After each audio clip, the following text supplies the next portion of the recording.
Good Tuesday evening to you all out there, and welcome into another episode of the Barking Brown Show. I'm Jacob, Mr. Casey Kinnaman, and Nick Carnes down below. We're brought to you as always by our friends over at SeatGeek. The home opener today, tomorrow, in April. Cards. Oh, it is April. It is April. Like next week? Next week? I don't know. But anyway, the Guards are playing and the Cavs are playing. And if you want to get some tickets to go see those events and you want to get $20 off that purchase, use our promo code Barking Browns at SeatGeek, get $20 off that purchase. Please make sure you're subscribed to the YouTube channel. Give us a big old thumbs up. We really appreciate you having you all here tonight. Gentlemen, how are we on this April Fool's Day? Doing good. I haven't gotten got yet. I've seen a couple people with a bait trying to get you for the April Fool's stuff. Oh, that I got at 6:30 this morning. I've had the guard up all day. You know what I mean? So I've managed to dodge it. I got shout out to my father-in-law, Dastardly Dick Dameron. His birthday is today. He's April Fool's baby. So been a good day. I got by someone, a friend of the show, been on the show, Matthew Peterson from Chat Sports, he put out that Watson had torn his Achilles while playing a pickup basketball game and that the Browns were getting the money back. It was 6:30. I was tired and I was like, what? So shout out to our friend Matthew Peterson on that one. This is my first show from what will be the office here. We got a couple. I don't have the decorations up yet, but we've got a couple thingies over there. We're working on it. So it's a definite nice step forward, right? So I get to be cool like these two guys up here and have my little space. So we're gonna see how it progresses 1 week at a time here. And the worst I've ever been gotten by April Fools is I was 18 and my girlfriend at the time let me believe for the whole day that she was pregnant. Yeah. That's a true story. You said girlfriend at the time, and I was like, yep, I know where this is going. I was making minimum wage and making college plans. And for that whole day, I thought, well, so I'll remember April Fool's Day for a long time. So glad we're not there today. One of the biggest dick moves I've ever pulled was on April Fool's Day. So for years, my stepdad, whose name was Chills got me every time. I was dumb, young, and gullible. And then one April Fool's, I was up early in the morning before he was. He came into the hallway from the bedroom. I just had my head down. I was like, man, I'm sorry. And he's like, what happened? And I was like, Jack Nicklaus just died. Huge golf fan, I assume. Oh, huge. And he just fell apart. Oh, no. Fell apart right in front of me. I can't believe you did that. Oh, I did. A super dick move. It's pretty funny, though. Yeah, a grown man cried before I told him. Yeah. April Fool's, buddy. Yeah, it's not funny, but oh, dude, it's kind of funny. I didn't think it was going to go as far as, you know what I mean? I figured he was pretty sharp. Like, he owned me. Like, that dude was, it's probably the reason I'm a smart ass, is having to, like, deal with this dude on a day-to-day. And I figured he'd have smelled that coming. Yeah. Got him with one foot off the merry-go-round. I feel like you kind of got him similar to how Matthew got me. Exactly. It was very early in the morning. I had even thought about it was April Fool's Day, but I was looking at my phone going to work because I started a new job this week, and this was my first day on the shift that I'm working this week, and unfortunately our show could be very vastly impacted by some potential shift changes. So I'm just trying to make sure I'm on time and I've got everything I need, and I'm trying to absorb everything I need to know. And I knew what the day was, and I just still I just dropped the ball. All right, guys. So we're gonna get into it. I think we've got a mock draft coming tonight. I think that's a thing that we said we wanted to do and talk through, and so we're gonna get all of that going on. But I know you guys wanted to bring this up. So I talked about this yesterday on the OBR's YouTube channel and Mock Draft Duel episode to Sam Penix. We talked about Jimmy Haslam's comments about calling the Deshaun Watson trade a failure. And we talked pre-show about this. I didn't see this coming until he was off the roster. And I know you said that to Casey, you said that first. And me and Sam echoed that same thought last night. It was like, and there was only one person that could say it while he was on the roster because he's been in the building, and that was the owner. And the owner is just like, what are you going to do about it? You know what I mean? It's essentially what, he's just like, I'm going to say what he was. So I'll pass it to you guys because I've kind of given my thoughts on it already, but just what did you think? Like, where are you having heard those comments? Well, the first thing I'll point out is obviously all three of them talked. Barry talked, Stefanski talked, Haslam spoke, during the owners' meeting, and I don't listen to anything. Like I'll watch the pressers, I'll listen to them, but I take nothing from Barry's and Stefanski's because how much of it's smoke screen? They play everything close to the vest.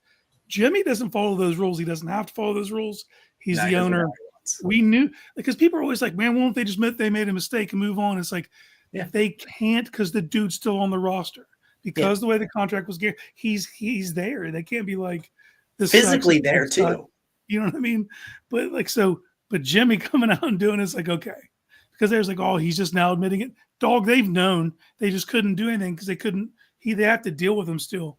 But I don't know. Jimmy just shooting from the hip. I don't know. For the people who are waiting for them to come out and say it, Jimmy gets that out of the way.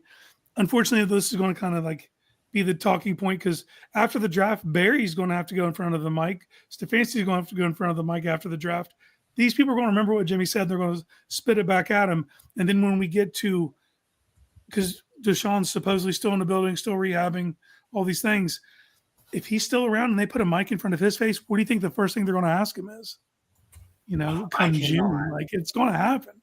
Yeah. So they're probably the Browns PR team's going to have to hide that dude.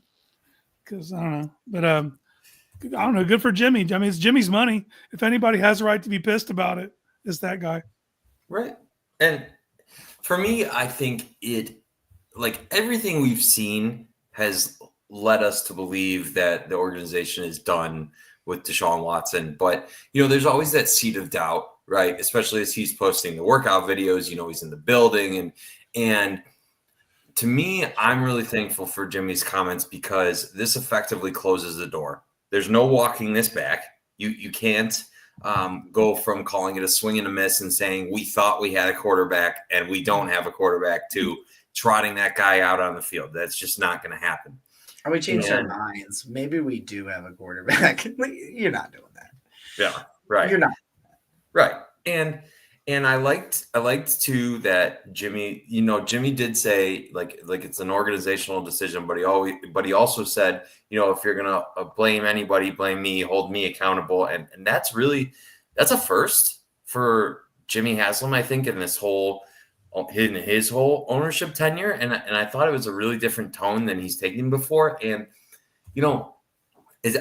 somebody I saw on Twitter was saying like we have a whole front office and regime full of Riddlers, and then there's Jimmy Haslam just telling the truth. And that's funny. That's a good one.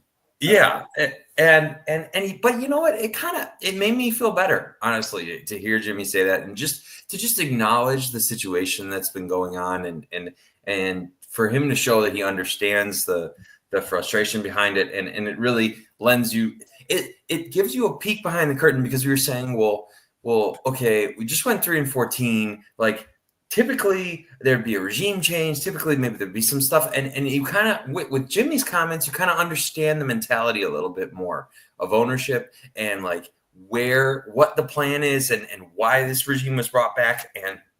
And I think it gives you a peek behind the curtain saying, like maybe, I don't know, but maybe this regime can. Like, I was under the impression that, like, this regime has to get a quarterback right now. They have to win this season or they're going to be fired. And honestly, hearing Jimmy talk, I might have to adjust that expectation a little bit because he was saying, they're not going to force a quarterback. And he was putting out this real feeling of patience that I just did not see being a reality. And honestly, that changes my expectations and where – and how I think this franchise is going to act approaching this draft and maybe the next one. Casey? they can't turn in 3-14, right? Like Right. they're not surviving another 3-14. 7-10, maybe that's enough to show them that they're on the right trajectory. Before those words, I was kind of the same as Nick. I adjusted my view of it a little bit. I gave them a little more wiggle room. They still have. I mean, this is year 6 of the regime. Right. There has to be some, like, and this is going to piss people off. The Steelers have a floor. Their floor is 9 wins. That's their floor. That's what's up. We that's where you want to be. That's what you're shooting for. You're aspiring to have a floor that's very high that'll allow you to compete with other teams for the playoffs. And they've yet to establish a floor. That's the thing I was most disappointed about with 3 wins. You got to at least get to 7, man. We're in year 6. Even if you don't have your quarterback of choice, you got to make lemonade. You know what I mean? So that's just where I'm at. But my stance probably at least slid 2 games down based on the way Jimmy was talking, which is still, I expect him, even if they don't get the guy, they got to be competitive. But it's kind of hard to say this out of someone. I'm guessing Jimmy's in his mid 60s, right? A little bit of maturity as an owner. Yeah. So it's about the nicest thing I could say about Jimmy. Where do you come away with ownership now, Jacob, after hearing him talk, and like, how do you feel about their plans now? Because I know you've been like you're finishing your big board, so you've got a good feel for all these prospects. Like what do you think the path forward is? Yeah, I'm actually like double tasking right now because I really thought I was going to get this knocked out a little bit. So I'm finishing my final big board. My final top 150 will come out. I might come out tomorrow. Who knows? We'll see how that goes. Ultimately, I was kind of impressed, I think, is kind of the thing for me. I echo. I'm with it. I'm with both of you on everything you guys said. Like I am. I'm very interested. Nick, you said in Casey. I love the way you brought it up. Like Nick saying, maybe the hot seat's not quite as hot, but you're like, yeah, but you can't win 3 games. And it's like, that's also fair. I think both of those statements are fair. I think they're both true statements. I did feel, not that I felt like they were going to get fired by the bye week or anything like that, unless their bye week's like week 8 and they're 0-7. They might get fired by the bye week then, something. If it was just cataclysmic, like it was just absolutely god awful, maybe. But like, I do feel like one thing he ended up saying, and I actually believe him, he talked about not forcing a quarterback. And I believe him. I believe that he is not going to be putting. Yeah, Ben. Good. Cool. I didn't see your comment until just now. Yes. Yeah. As long as they don't have a cataclysmic season, I think I agree with that. Like, because Casey's right. You can't do 3 wins again. In year 6, you can't be winning 3 games and think, you know what I mean? Because it's one thing if like you had Peyton Manning and, and then remember when Peyton got hurt and they win 2 games and it was kind of like, that's not really on you. You had a Hall of Fame quarterback and he just got hurt, missed the entire season, and everybody would have fallen apart. Any coach would have had a very difficult season. That's not this situation. They're not in that situation. So having just an absolutely dreadful year would be an issue. But I definitely felt like they kind of were like, hey, we want to get this right, but we were stupid about it last time, and we don't want to be stupid about it again. Like, that's kind of where I ended up on this thing, which is kind of where I have been. I'm like, yeah, you do want to, like, you want to move past, the Watson thing as fast as possible. And the fastest way is to get a franchise quarterback right just now. And if that opportunity is there, you take it, but you can't force something to be there that's not there. Dude, I'm telling you, Josh, this is an interesting. So, was it Lance Zerloin? Yeah. Casey, you said, oh, well, maybe we'll forget. Maybe we'll remember. Lance Zerloin did his mock 2.0, and this has been a popular thing where there is some belief that Shedeur Sanders could fall.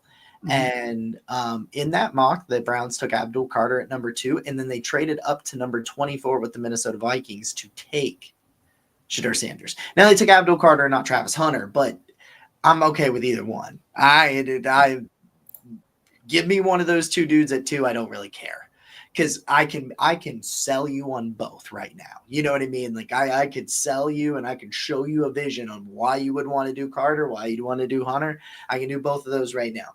And then like I don't hate Shedeur Sanders. He's my quarterback 2. He's just not a second overall pick. But like if I'm at 24 and I get Shedeur Sanders, like as long as it's not 22. It better not be 22. I'm not doing that. Nope. I'm not doing that. Cannot. But like, I'd be okay with that. Like, I would be okay with that if he were to slide there. I would take him in that spot. I think that's adequate. I have him. My big board's up right now. I have him at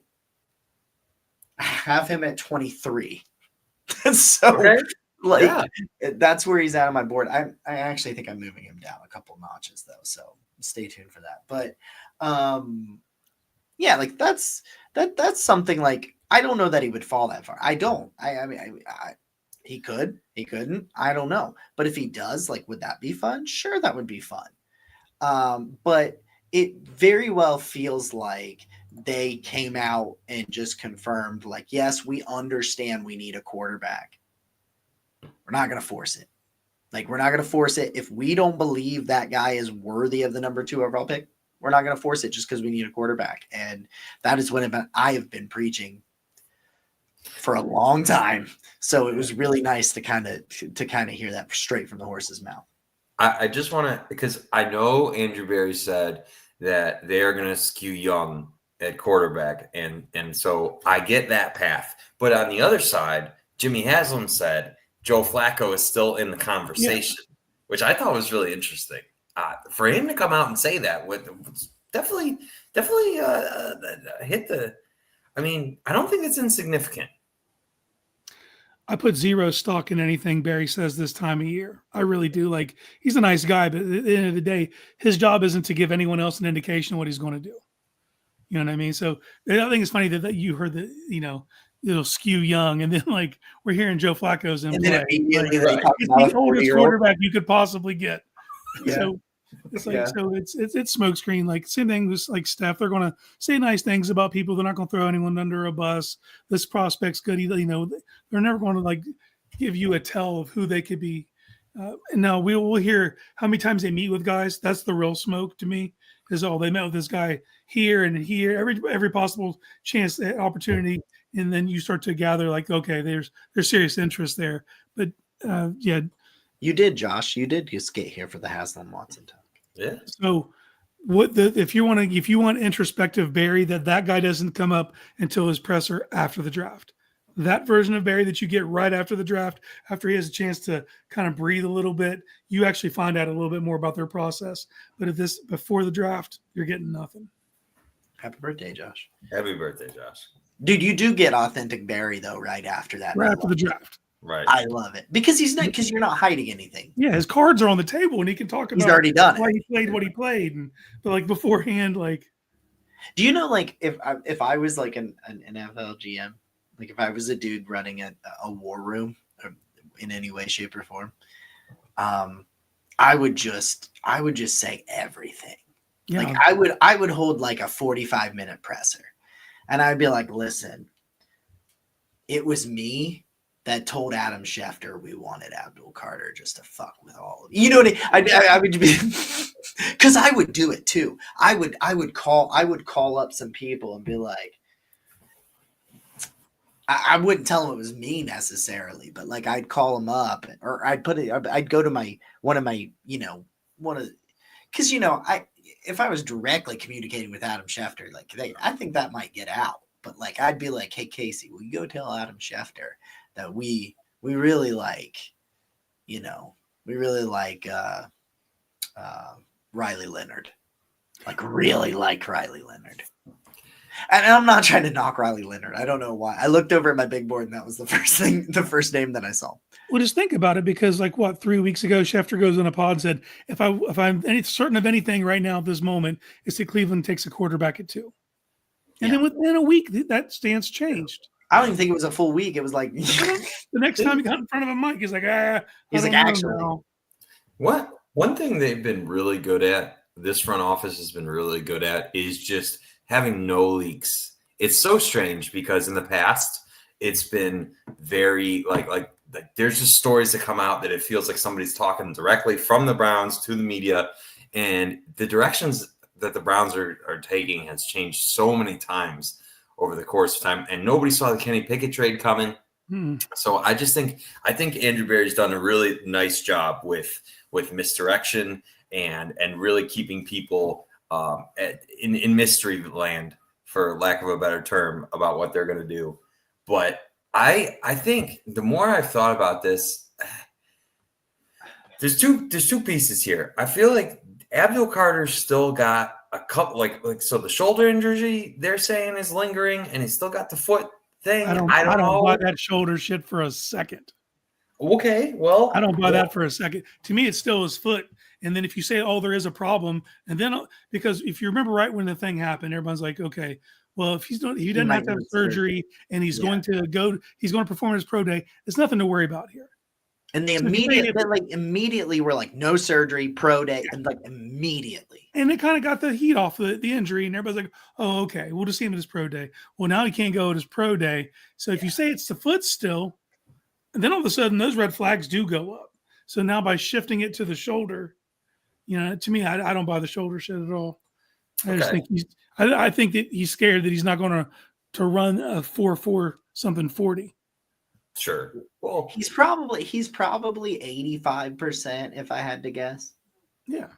Like he's probably 85, feels like the chance for re-injury is probably really low, but he, like Casey said, it's not where he wants to be to put those numbers that he knows he can put out there.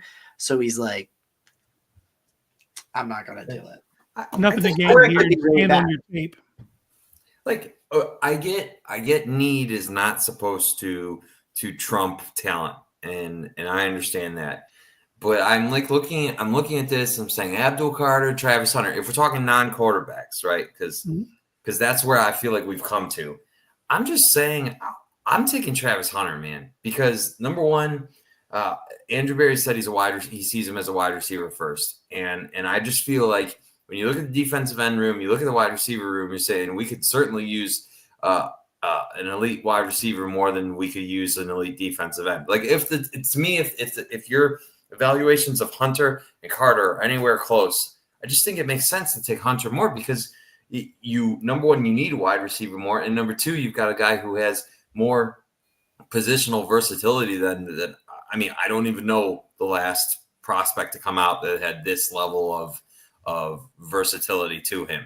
And I just feel like, okay, so I feel like that opens up so many doors. Like you're talking about unicorn territory. And while I would really love to have Abdul Carter, I just think like if Alex Wright can stay healthy, he's promising. Elijah McGuire, no. I always got it right the first time. It's Isaiah. I always want to call him Elijah, but his name's Isaiah. I think we've all done it at least once. I do it all the time. Thank you. And he was a draft crush. Like he was a dude I talked about at nauseum, and I still can't do it. I just feel like the Andrew Berry has shown prowess for building the defensive end room, and the wide receivers products like Travis Hunter do not come often. It's a wicked defensive end class. I had like in my top, let me look here. In my top 100, my last big board, I'm updating everything right now. I had in the top 100, I had 12 edge rushers. Wow.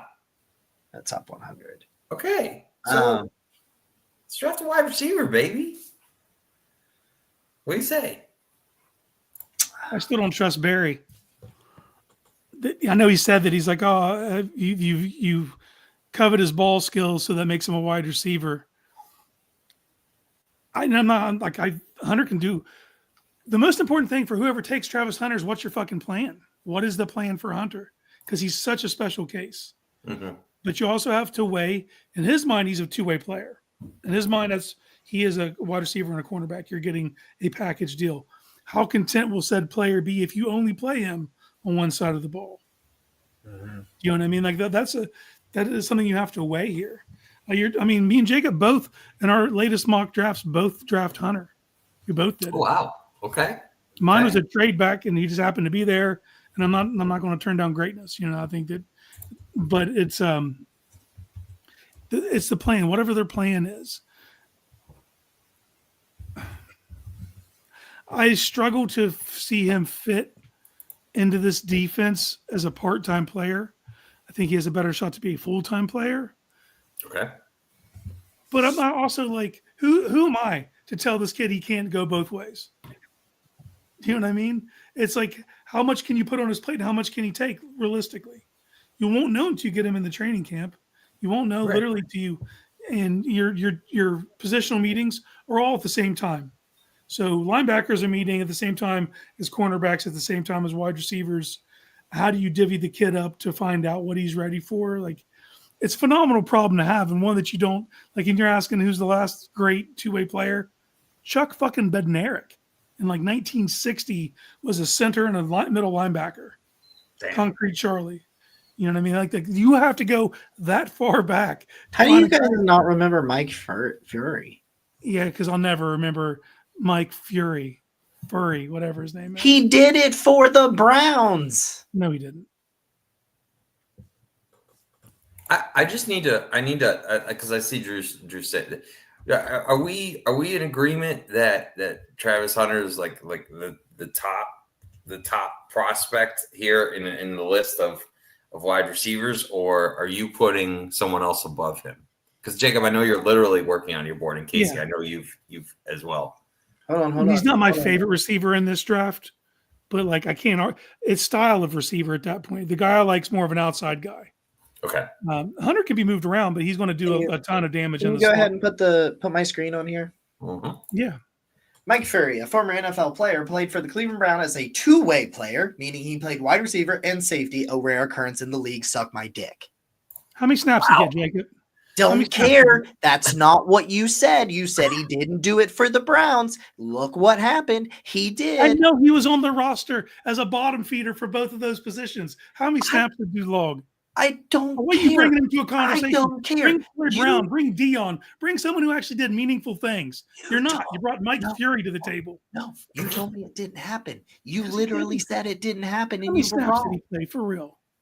How many It snaps did he play? happened. Okay, I'll look up the snaps so we can I'm talk looking about the dynamo that is Mike Fury.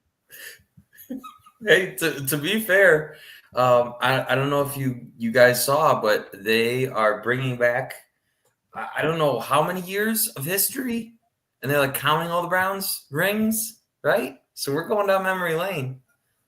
Browns now officially lead the Steelers in total championships officially, which is pretty cool. Hey, he is a college foot. He's a coach now. Mike Fury is. Huh, okay. I'm trying to pull up his. I'm gonna be honest with 14 you. tackles. He's a monster. 14. Well, guess what? tackles. Guess Jesus what? Christ. You said it didn't happen, bitch. No, I knew he's on the goddamn team, Jacob, but he wasn't. No, a player but you of any told me he significance. didn't play both ways. You said he didn't play both ways. It didn't happen. And I said, yes, it did. And I I was mean, right. it didn't matter. It did. Does a fucking tree fall in the woods and no one's there? Does it matter? That's not what you said. Not what you said. Okay, I'll get pretty verbatim with you next time. I All right. knew he was on the roster because we've had this conversation. He is irrelevant. 14 tackles. What a two-way player. 16 What a tackles. two-way player. So 16 anyway, tackles, 2 passes defensed. On the I know, same dude. He was a year. monster. I don't know how I could omit him from a two-way conversation in the NFL. He had 23 receptions. Clearly, my bad. I'm gonna be honest with you both. I don't even know who you're talking about. Because This you feels like a shouldn't. made up person. Because you shouldn't. No one should. His mom, maybe. And Jacob. Child. So how about these I AFL was right. You're championships? just mad that I was right. No, I They knew are he was on the official. roster. Jesus. AFL championships official. Yeah. Oh boy. I don't know. That's No, we're not talking about that. Yeah. Fuck you, Josh. That's 3 words right there. No one's the chops in this conversation. Yeah, that was going to be my second question. Was which one of us is the sellout? Oh boy. We really need the draft to be here. So let's do a mock draft. Is there anything else we need to talk Speaking about? of, Is there anything else we need to talk about? No, we know who we're drafting first. Mike Fury. Mike Fury, bro. Like, Mike Fury. It's a how are great we going to name. deny such a 2-way star? Like, I'm just saying, man. Jacob, do you want to bring up the mock draft stuff? Yeah, sure, I can do that. Okay, what a guy. I do need this draft, man. I do. I'm playing Andy Manchin's crazy nonsense game. I don't know that it's nonsense, but it's crazy. And so we're gonna see how that night goes. I don't know. I'll be honest with you. I didn't think Mike Fury had that many tackles. he's a monster. Ring of Honor. I just want to say. Do you know what year it was? It's 2009. His last year in the league, the NFL was like, yeah, we're good. They're like, no, man, we're good. We're good on you. All I want to say is we have been dreaming about the Browns getting a young rookie contract wide receiver for a long time, right? They've had to fill it in with trades. They've had to, they did it with Amari Cooper. They did it with Jerry Jeudy. Like, if they could pair Jerry Jeudy with his reasonable contract with a first round contract of a wide receiver that could be great on this team, I feel like that's the blueprint for really getting your offense to go from medium to explosive, and I would love that. Casey, would you care to give a performance energy drink review real quick? You wanna give your review of the trip you took today? Yeah. So I was at a gas station I haven't been to before. So I was like, I'll see what they're fucking with. So I go in there and they have their ghost little section. It's not even a 2 for deal. There's standalone $3 per $2.99 a can. I found a Peaches ghost today. Never seen one before in the wild. The actual can have like the basketball kind of texture of like the dots and the stripes. You kind of got. I love when they do that. It was like a March Madness dilly deal. Yeah. Outstanding. I will be seeking this one out. Peach Ghost. If you see it, I don't know if it's like widely distributed. It just showed up, and I've only seen it once, but I'll be on the lookout going forward. I'm still mad that I can't find the strawberry bubblicious one. It seemed to have been phased out. The electric limeade's getting harder to find now, so they're kind of moving things around on me. I just realized that they finally turned monetization back on for us, so I'm going through and turning all the monetization on. We did get some rain, Josh, but not enough, man. The wildfires north of me have the one Table Rock has taken out over 13,000 acres. That wildfire has. I just want to say while we're peeking behind the corner, I am currently so Max has AEW, right? So I started watching AEW from 2019, and I'm working my way all the way through and having a ball with an absolute ball. Dude, like the Cody Rhodes and John Cena setting up for this match at WrestleMania has been April's such an amazing month for me because I get WrestleMania and then the next weekend is the draft. Like it's just what time to be alive. It's crazy and John Cena and John Cena is good. You should have seen some of the things Cena said. And when Cody Rhodes called him like a little bitch last night, like that was Cody Rhodes was like, "You're a bitch, John." I was like, "Whoa, God!" Because now they're on Netflix. So now that Raw's on Netflix, they just say whatever the fuck they want. Casey needs a Mike Fury jersey. Listen, maybe we could, maybe that could be related. We could make a bet. We need to make more bets. We used to do bets. We used to do funny bets on this show. We did. We don't do it anymore. So we'll have to think about that. Is Cena the bad guy right now? Yes, he did. He did turn. Oh yeah, going out Cody, quite the arc. Kicked Cody right in the nuts. Kicked it right in the nuts. He sold his soul to The Rock, that little bitch. And that was moments after Cody Rhodes looked at him and said, "Hey, Rock, go fuck yourself." And that was pretty funny. Yeah. That was pretty funny. All right. All right, let's do a it. mock draft. Boom. Cam Ward goes 1. What a fucking surprise. I said that before it even happened because I've done a million of these. All right, boys. The board is set. Do we want to look? I'll tell you who's offering us a trade. The first, I'm getting trades from 13, 18, 26, 30, and 32, and I'm not. No. I did do 13 last night, and I got a haul. Yeah, but that's not what tonight's about. Tonight's not that kind of thought experiment. If it was reasonable, if it's Oak or Vegas, maybe the Jets, slide back to 6 or 7, you're still getting a top flight guy, and you'd get a good guy at 13, no doubt, and whatever you'd come with it, you'd walk away. But let's just play this as it is. Play it as it is. Yeah, I think so too. The conversation is Hunter and Carter. Yeah. So are we building that defensive line, or are we taking the two-way player? Well, we got to do devil's advocate both ways, I think. Okay. If I were to say something negative about Hunter, we talk about pairing someone with Judy. They kind of do the same thing. And I'm concerned. The one thing I do have concerns with on Travis is he is a little lean. 188 pounds. Yeah, like if he was like two bills like flat, I think this would be a completely different conversation.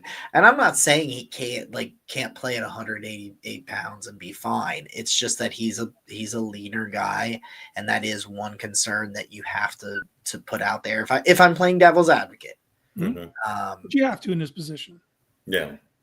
And the one thing about taking Travis is you potentially, if he gets hurt, you lose 2 players. You lose a corner and you lose a wide receiver. But it also depends on what level of what role is he truly playing. Like, how much is he playing both sides? Because if he's only playing like 10 to 15 wide receiver snaps, you're not missing a ton if he goes down. But but Andrew Berry said he sees him as a wide receiver first. Andrew Berry was gushing. He was over himself talking about Travis Hunter, which was interesting. Okay, so things we've never seen. We've never seen a receiver play part-time cornerback. Right. We've seen full-time cornerbacks play part-time receiver. Yeah, we've seen that a few times. We've seen that a few times in the league. I mean, Mike Fury comes and pops to my head right away. He was a safety, but yeah. He was a safety. 16 tackles. I think for this exercise, because we've talked so much Carter and the pendulum has swung back or swung to Travis Hunter, I feel like, and bearing in mind the defensive and depth, I feel like you take Travis Hunter here and you look to build the defensive line a little later. What say you guys? Well, there's more edge rushers in this draft than there are wide receivers. So if you're looking at scarcity, that would tip the needle towards Hunter. Although I will say this pendulum that swung, it's kind of early. Yeah, that's fair. There is 20, 2 days or whatever it is. 20. What? Yeah, 22 something. 23 or 20. I mean, it's the 24th, right? Yeah. So 24th, 5th, and 6th. Yeah. 23 days.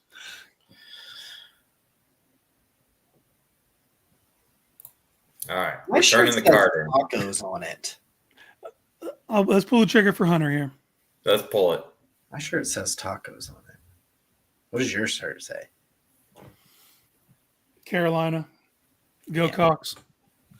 Fuck. All right. So we have made it to pick 33. Who just went? Let's see. Look, Derek Harmon went 32. Oh, God, I would hate that. Fuck you, Howie. Well, you know how that goes. Could you imagine Amari and Hampton with James Cook in the backfield with Josh Allen?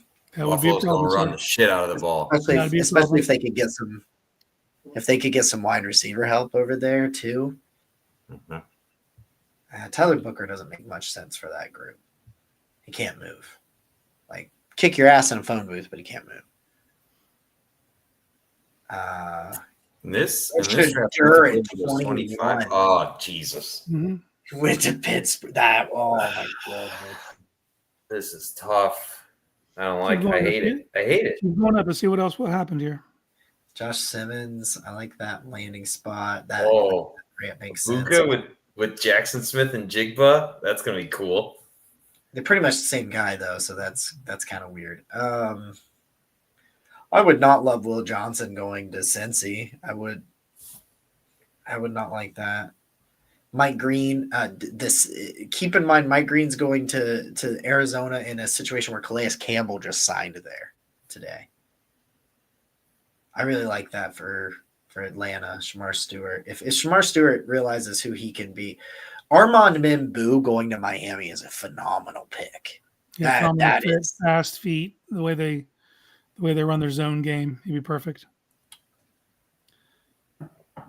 okay. Johnny Barron, Ashton Ashton Genty goes 7 to the team with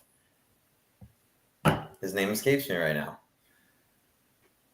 The running back that the Jets have. That's really good. Well, they got Braylon Allen, but I can't remember the other guy's name. Who's the really good running back that the Jets have? Ashton Genty. Well, it is Ashton Genty, but it's oh my god.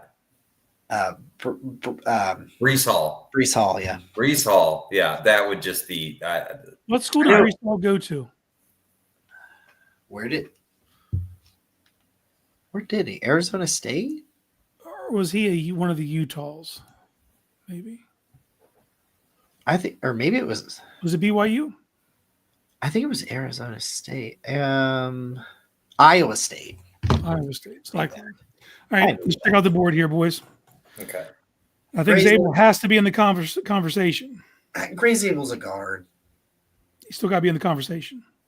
Actually, I think he's a center. Like I said, I don't know if I can take a guard now. They have 12 guards on the roster.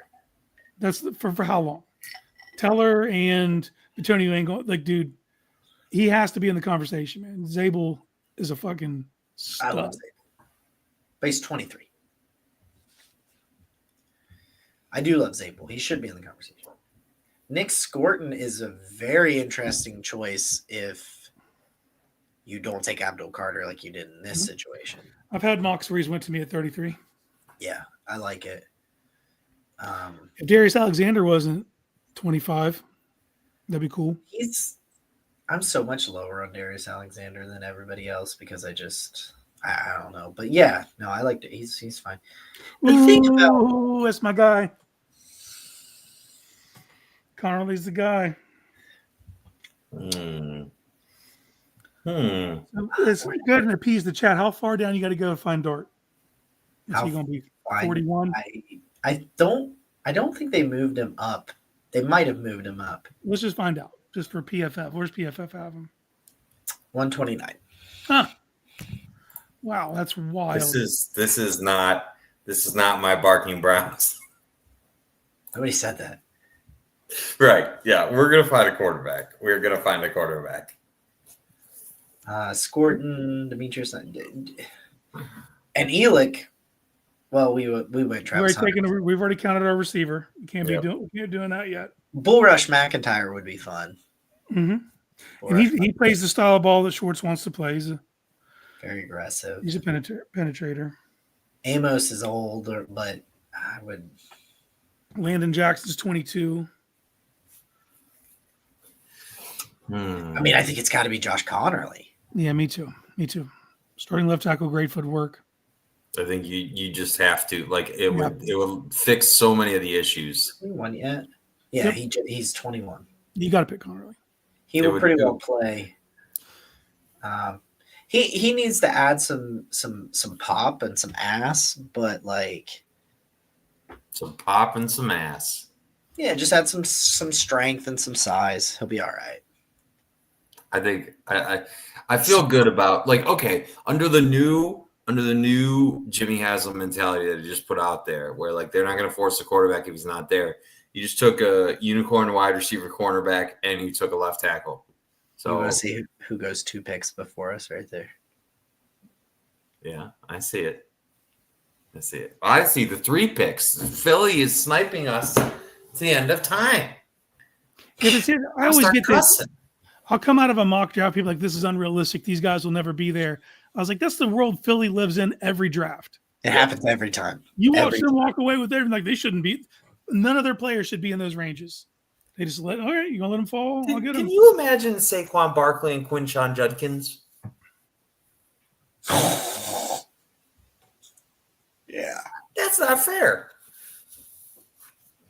Do we take one of the quarterbacks? Oh man. Hmm. Okay. I'm just saying. Hmm. I don't think he gets out of the second round, Me. but I play the board that's in front of me. I picked him up at pick 40 in my latest mock-ups, and I think that's probably pushing it. Yeah.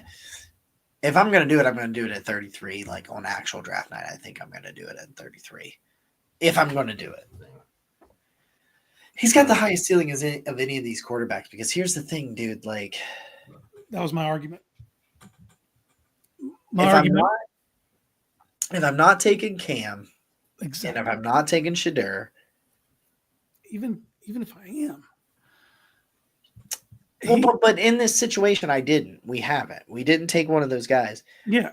The bet is you either, especially because Jackson Dart would be the next pro style quarterback, and I know he was all shotgun, but you get what I'm saying. Like, Jalen Milroe's a run first guy right now. Yeah. So if you're wanting to get a non-run first guy, Jackson Dart's going to be that next guy, him or Will Howard. So you're either saying, hey, let me bet on a dude that has superstar potential, or let me go get a game manager. Mm-hmm. So it's one or the other. That's what you're doing. Yeah. The premise of my argument was I view one quarterback in this draft as a plug and play, and that is Cam Ward. The other guys are going to need a little bit of time. And if you're going to tell me I'm taking a quarterback to develop, give me the guy with the highest ceiling. Yeah. If I'm truly going to develop a quarterback here, give me the guy that has all the tools. And physically, you're not going to find a guy with more tools than Jalen Milroe. And you're setting him up for success with these first 2 picks. Yeah. And I think you're shooting for the stars right now. And Jalen Milroe is that guy that is the opportunity to hit the lottery and have your quarterback. So I'm in. And know this. Obviously, Reese coached him at college, so you already have the connection there. You're aware of his attributes, you're aware of his deficiencies, what you need to bring up. But you got a guy that he's not ready to play as a rookie as far as getting serious snaps. You have a crazy sub package where you can bring a dude in to run every now and again, and there's nothing they could do about it. Like, that's easy way to get his toes wet. Fuck you, Baltimore. Oh man. Shit's always happening.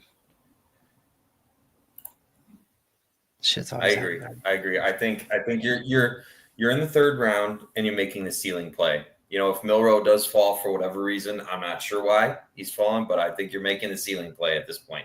What's the running back available look at 94? What are we looking at for running backs? Fuck, sorry. Hold on. I keep hitting the wrong button.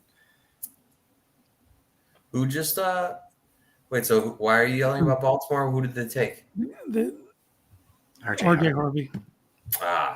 Running back UCF. A missed tackle machine, dude. He had 69 missed. Yeah, dude, he's ridiculous. And he's not even really like you're going to be like, oh, he's super explosive and quick. And you're like, okay, I can get him with an arm tackle. And then he'll be like, I got some ass. A stupid number of touchdowns, too. Look at these touchdowns. 22 rushing touchdowns and 16 rushing touchdowns last year. Lord. All 3 years over 6 yards per carry. That'll do it.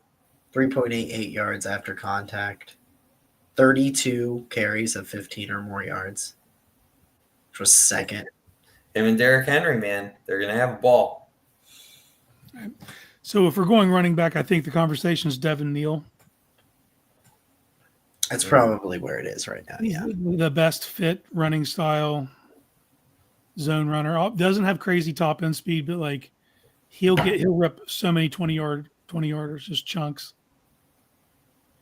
Cutbacks are ridiculous. His vision's insane. Had a hell of a year. 3 straight 1,000-yard seasons. Mm-hmm. 47 straight 16 touchdown seasons. Yeah. Yeah. Rushing, I don't know about you can see he's also a dual threat, which is always nice to have a couple 100 yards out of the background. Pretty good in both zone and gap, a little bit of a better gap runner, but I don't think that's anything to be concerned about. I don't know. He's got my vote. Do you think Devin Neal is that much better than some of the running backs that maybe let's see. Yeah, all of a sudden we're falling off the cliff a little bit, huh? Look, we could hold off and take a like Brooks Or later two. in Texas. You know what I'm saying? There's guys.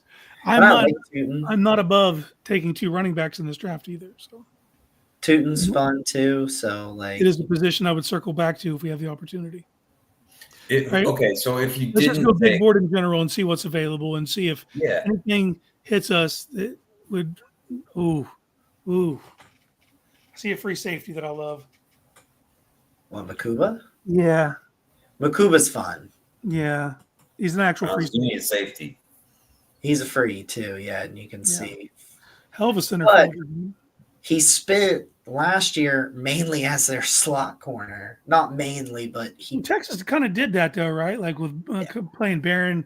Not Barron just Terrell was in there last year, putting him too. out. They just kind of like shuffled the deck, and you could see those dudes handle multiple positions. So. And if you look at his grades, you can see once they moved him this year to deep free safety, that was clearly where he was at his best. Hello, friend. Thanks Good for job. being here.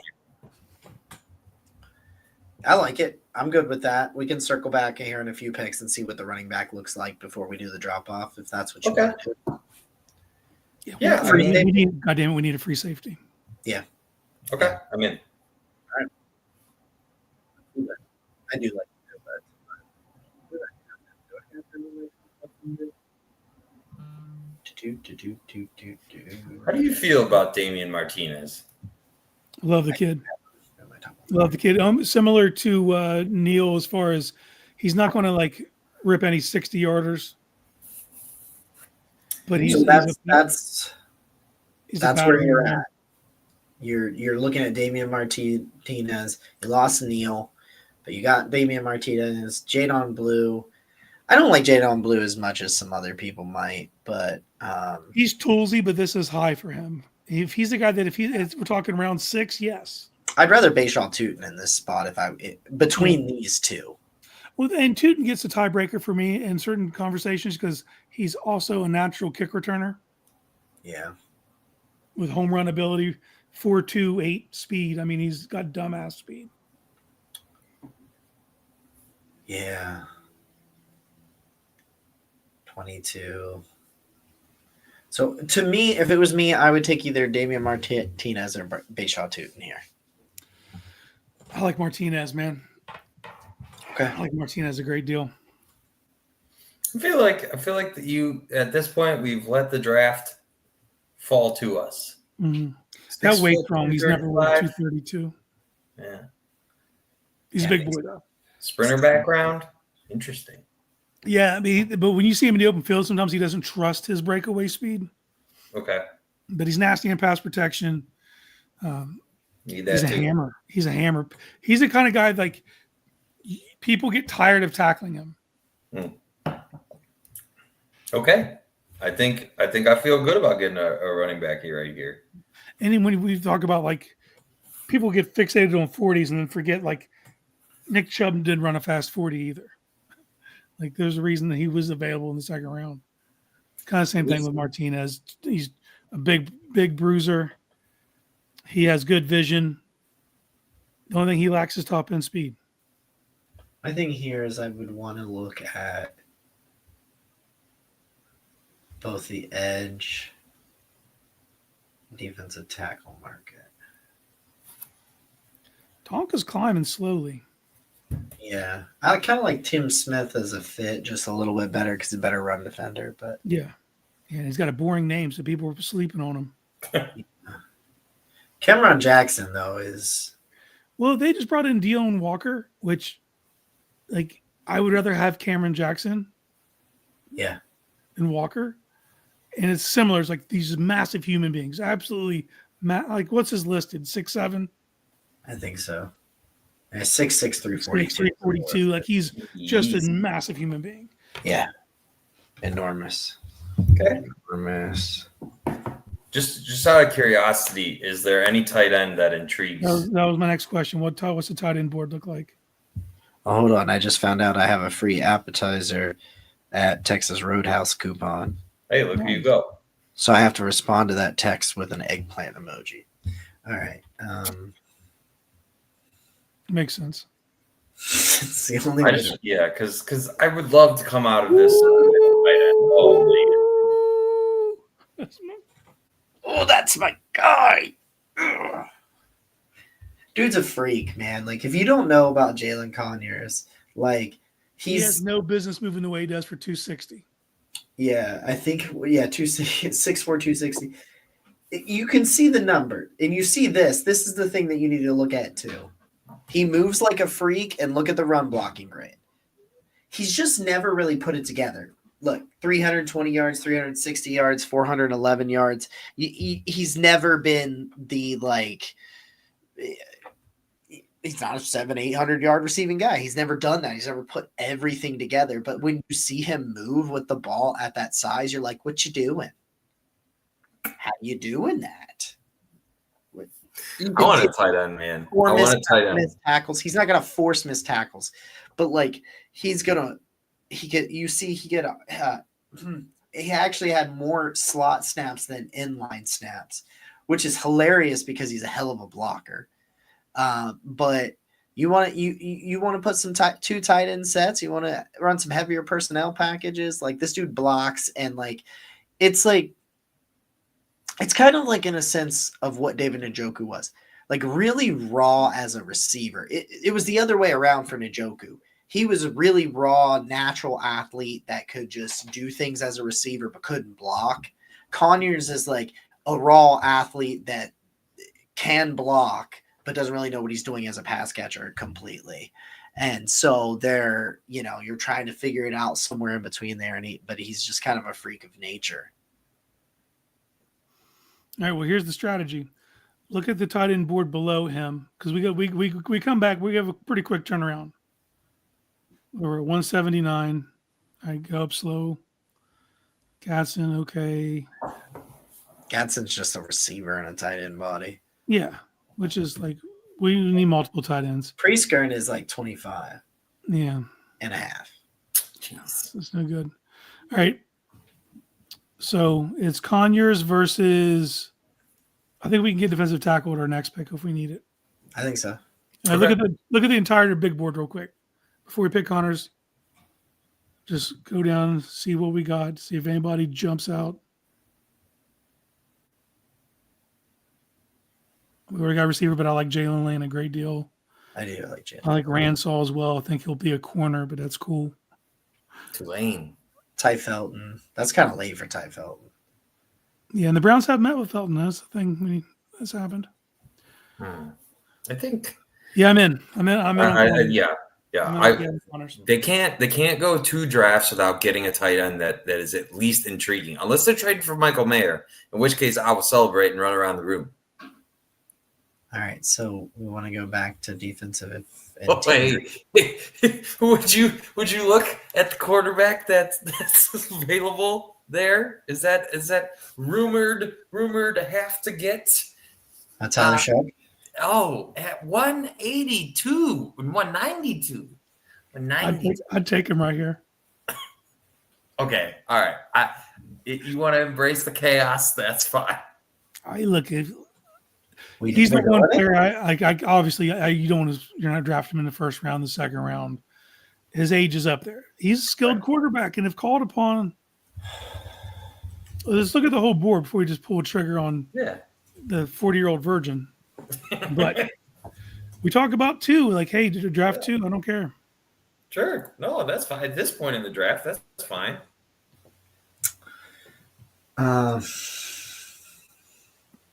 Okay. Zeke Biggers is like fun just because his name's Zeke Biggers.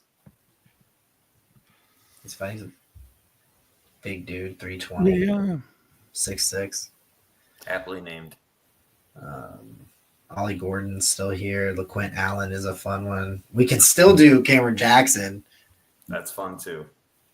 like big hulking run defending defensive tackle. They did hit, like, I mean, I know we've only seen a little bit, but they did hit on Juwan Briggs last year. Yeah, He's the only run defender they have at the and they position. shipped Dalvin. Now they need another one.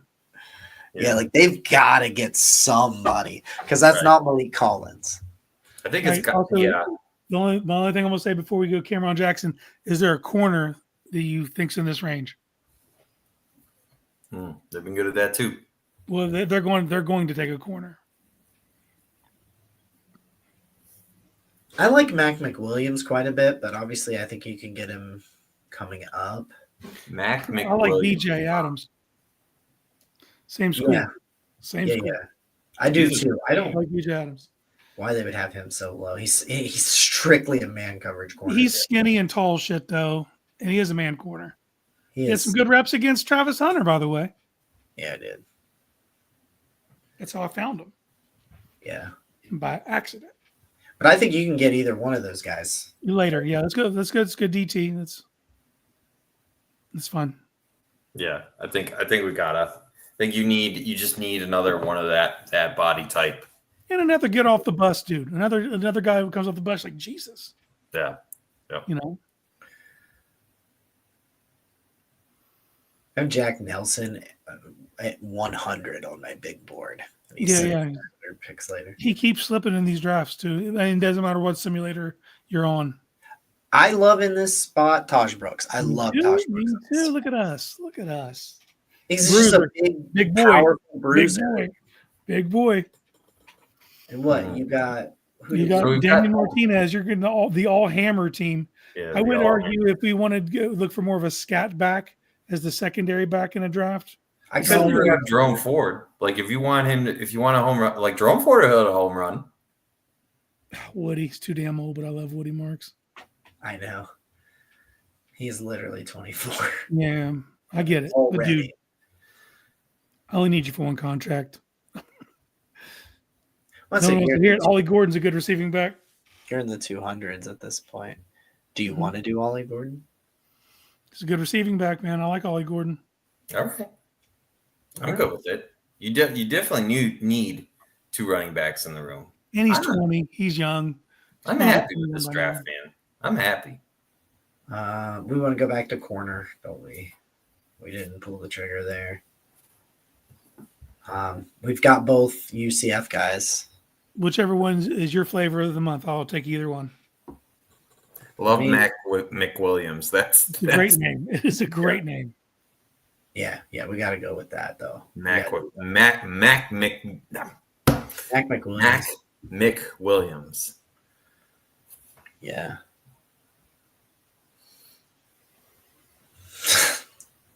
It's fun having so many picks. I I like Trader. do like Trader. Yeah. Okay.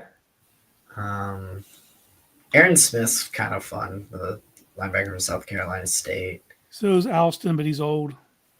Yeah. I like Aubrey Marks. Ooh, Nicholas Nick Martin. It's my guy. And they brought him in. Dude, he's if you're really considering the fact that JOK really might not play again, Sure. go get me a freak athlete to play that position. I Is like that what we that. want to do? Nicholas that. Martin, I think, had 123 tackles as a junior. What's Yeah. funny is him and Ollie Gordon both had crazy sophomore seasons, and And then came back and then injuries, and it just didn't go well. I like Nick Martin. He's a freak athlete. When people say like sideline to sideline range, that dude's really got it. I feel like we should put this out on the Barking Browns Twitter and then see what people think. I think that would be fun. They're going to hate Ollie Gordon. He gets a lot of hate. Pick him at 200. He's 20. He's like 6'2" and 237 pounds, but he's got soft hands. But he ain't running away from nobody. Neither is Martinez. Okay. But hey, I feel like we fixed the Browns. There you go. And I'll tell you what, MC, we appreciate you. We appreciate everybody and all the support because we're monetized again and we're trying to grow this baby. So ride with us. You guys have been, and we love you for that.